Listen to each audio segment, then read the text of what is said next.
بسم الله الرحمن الرحيم. الحمد لله والصلاة والسلام على أشرف المرسلين سيدنا وحبيبنا محمد وعلى آله وصحبه أجمعين، أما بعد. Mga kapatid, mga sister sa Islam, dugtungan natin ang ating pagbasa sa hadith na ito na tinatawag na Al-Arba'in An-Nawawiyah. Ang babasahin natin ngayon ay ang pang-15 hadith, Al-Hadithul Khamis Ashar. عن أبي هريرة رضي الله عنه أن رسول الله صلى الله عليه وسلم قال: من كان يؤمن بالله واليوم الآخر فليقل خيرا أو ليصمت. Ang nag-ulat sa hadith na ito ay si Abu Hurairah, na siya ay kasama sa mga sahaba ng propeta sallallahu alaihi wasallam. Katotohanan, ang propeta sallallahu alaihi wasallam ay sinabi niya, Man kana yu'minu billahi wal yawmil akhir falyaqul khairan aw liyasmut. Sino man ang kaniyang kalagayan ay nanampalataya kay Allah at sa kabilang buhay, ay magsalita ng mabuti o kaya tumahimik. Mga kapatid, mga sister sa Islam,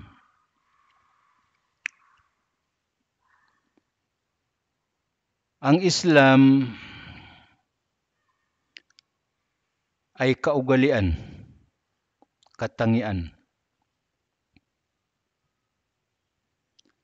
Dahil dito, kabilang ito sa mga katangian ng Islam, mga kaugalian ng isang Muslim. Dahil ito ay ipinag-utos ng propeta sallallahu alaihi wasallam. Napakabigat ito na kautusan, napakabigat na kautusan ang nabanggit sa hadith na ito. Bakit? Dahil sa dalawang bagay.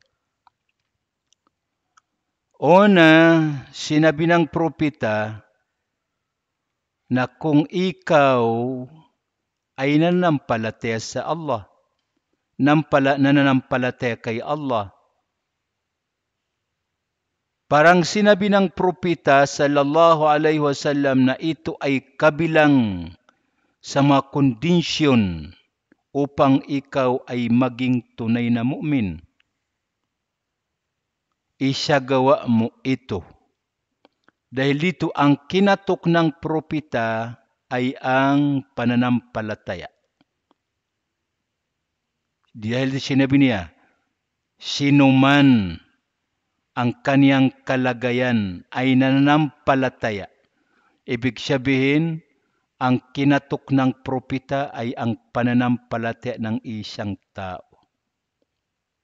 Dahil ito ay kabilang sa mga kondisyon ng iman upang ikaw ay maging tunay na mu'min. Pangalawang bagay, ang kaniyang utos, falyaqul, sabihin, magsalita, na ang utos na ito ay tumutukoy sa hukom. Anong hukom ang kaniyang tinutukoy? Wajib. Ibig sabihin, obligado sa'yo kung ikaw ay nananampalataya kay Allah na magsalita ng mabuti. Kung walang mabuti, tumahimik. Ito obligado. Ano ang tinatawag na salitang mabuti?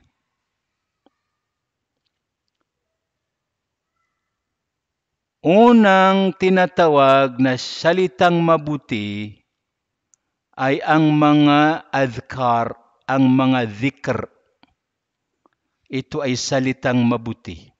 Ang salitang ito, siya ang mismong mabuti. Dahil ito ay dhikr. Tulad ng Alhamdulillah, Allahu Akbar, Subhanallah, pagsalawat sa propeta sallallahu alaihi wasallam, pagbabasa ng Quran, ito ay salitang mabuti. Ang kaniyang sarili mismo ang mabuti dahil samba. Kabilang sa mga salitang mabuti ay ang da'wah. Ang da'wah, salitang da'wah, pagdada'wah, pagtuturo. Ito ay kabilang sa mga salitang mabuti. Kabilang sa mga salitang mabuti ang pagbigay ng mungkahi, payo sa isang tao upang lumuwag ang kaniyang kalooban, upang mapasaya mo siya. Kabila ito sa mga salitang mabuti.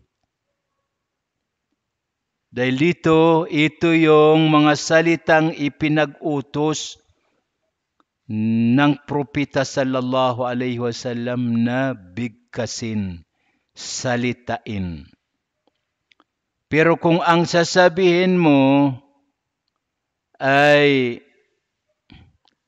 hindi salitang mabuti, dapat huwag ka magsalita, huwag mo bigkasin. Kabila pa rin sa mga salitang maari natin bigkasin ay ang mga mubahat. Ang mga mubah, pinapahintulutan. Hindi kabilang sa mga sambang salita. Pero hindi naman masama, mubah. Tulad ng pagsabi mo na ako ay kakain, magluto ka na, pumunta ka doon, bumili ka ng ganito. Ito mga mubahat na salita. Pero ang ipinag-utos ng propeta na huwag salitain ay ang mga masasamang salita. Ang kaniyang idudulot sa sarili mo at sa kapwa mong tao ay masama. وَمَنْ كَانَ يُؤْمِنُ بِاللَّهِ وَالْيَوْمِ الْآخِرِ فَلْيُكْرِمْ جَارَهُ. At sinuman ang kaniyang kalagayan ay nanampalataya kay Allah at sa kabilang buhay, makitungong mabuti, asikasuhin ang kaniyang kapitbahay. Ang kaniyang kapitbahay. Pero pasok dito ang katabi mo sa tindahan, sa trabaho, pasok pa rin dito. Saklaw pa rin ito. Ito ang katangian ng isang Muslim. Dahil ito tulad ng binanggit natin na ito ay napakabigat, kasi ang kinakatok ng propeta ay ang iman mo. Kung ikaw ay tunay na mu'min, dahil ito ay kabilang sa mga kondisyon ng iman, ang pag-asikaso sa kapitbahay, ang pakikitungong mabuti sa kapitbahay. o kaya katabi sa trabaho, katabi sa tindahan. Pangalawa, falyukrim. Ito'y pinag-utos, asikasuhin, makitungong mabuti sa kapitbahay mo. Ang propeta sallallahu alaihi wasallam ay hindi niya sinabi ang paraan ng pakikitungong mabuti o pag-asikaso sa kapitbahay. Dahil ito ay saklaw ang lahat ng bagay na makakatulong sa kapitbahay. Hindi niya sinabi na sa pamamagitan ng pagkain o sa pamamagitan ng salita, pamamagitan ng gawa, hindi niya sinabi. Dahil ang kaniyang sinabi na falyukrim ay saklaw ang lahat ng mga ito. Tingnan mo ano ang dapat mo gawin sa kapitbahay. Anong paraan? Papaano mo ito maasikaso ang kapitbahay mo sa pamamagitan ng pagkain, sa salita, sa pagbibigay ng mungkahi, pagbibigay ng payo, sa kaugalian, asikasuhin mo. Kung mayroong mga kamalian, dapat tulungan mo, dapat magtimpi, huwag mo saktan ang kapitbahay mo. Falyukrim jarahu.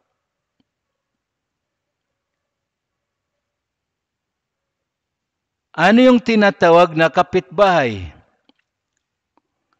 Ang tinatawag na kapitbahay, may nabanggit sa hadith na 40 na bahay sa magkakabilang banda sa bahay mo. Pero sinasabi ng mga ulama na ito ay sa panahon ng propeta. Kasi sa panahon ng propeta, mga maliliit yung mga bahay at dikit-dikit yung 40 na bahay sa magkakabilang banda sa bahay mo ay hindi masyado malayo. Pero ngayon, yung 40 na bahay dahil mga mansyon, malayo masyado. Dahil dito, ang ada, ang magbibigay ng hukom, yung kaugalian sa isang lugar. Ano ba yung tinatawag na kapitbahay?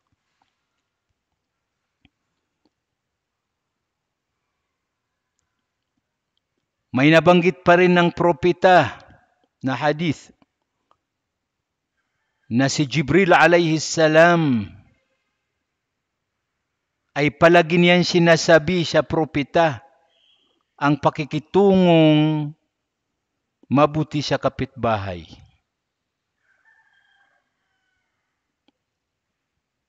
Hanggat naisip ko, sinabi ng propeta, na baka ang kapitbahay ko ay kabilang sa mga tao na magmamana sa akin. Dahil sa dami ng pagbanggit ni Jibril alayhi salam sa propeta tungkol sa kaniyang tungkol sa kapitbahay, pakikitungong mabuti sa kapitbahay. Ito ang kabilang timbangan o kaya sukat ng matibay at malakas na pananampalataya kay Allah. Hindi lamang sinusukat ang lakas ng pananampalataya kay Allah sa pagsasala, pag-ayuno, kundi kabilang ito sa sinusukatan sa tunay na kalagayan ng iman. Lakas ng iman ang pakikitungo sa kapitbahay. وَمَنْ كَانَ يُؤْمِنُ بِاللَّهِ وَالْيَوْمِ الْآخِرِ فَلْيُكْرِمْ ضَيْفَهُ. At sinumang tao na nanampalataya kay Allah at sa kabilang buhay ay asikasuhin niya ang kaniyang bisita. Ang daif. Kung may isang tao na napadpad sa isang lugar o kaya pumunta sa iyo, dumalaw sa iyo, ito kabilang sa mga dakilang kaugalian sa Islam, ang pakikitungong mabuti, pag-asikaso sa isang bisita. Obligado na ibigay mo sa kanya ang kaniyang pangailangan, pagkain,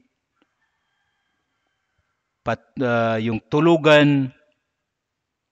Pero sabi ng mga ulama, sa mga panahon na ngayon,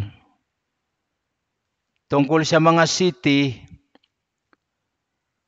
hindi na obligado sa atin ang pag-asikaso sa isang bisita sa pagbigay sa kanya ng pagkain at tulugan.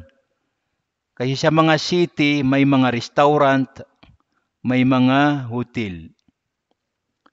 Pero kung sa mga barangay, mga baryo-baryo, obligado sa kanila na kung may napadpad sa kanila na isang bisita, obligado sa kanila na asikasuhin nila. Makitungo sila sa kanila ng mabuti. Pakainin, bigyan ng tulugan, kung ano man ang kailangan niya, dapat ibigay nila siya isang tao na nagpasyal sa isang lugar, napadpad sa isang lugar.